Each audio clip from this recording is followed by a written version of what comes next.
இன்னைக்கு நம்ம என்ன பார்க்க போறோம்னா, ஒரு குட்டி ஸ்டோரி தான் பார்க்க போறோம். ஒரு நாள் பார்த்தீங்கன்னா, சீஷர்களும் ஜீசஸ் கிறிஸ்டும் எல்லாரும் படகுல போயிட்டுருக்காங்க.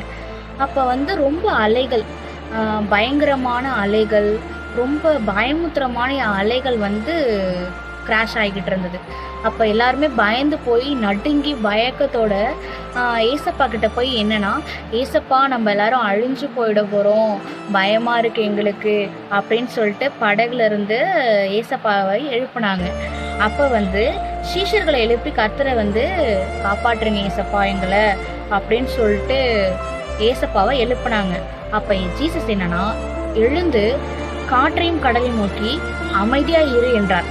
அவர் சொன்ன ஒரு வார்த்தைக்கு உடனே காற்றும் நின்றுட்டு கடலும் அமைதியானுச்சு.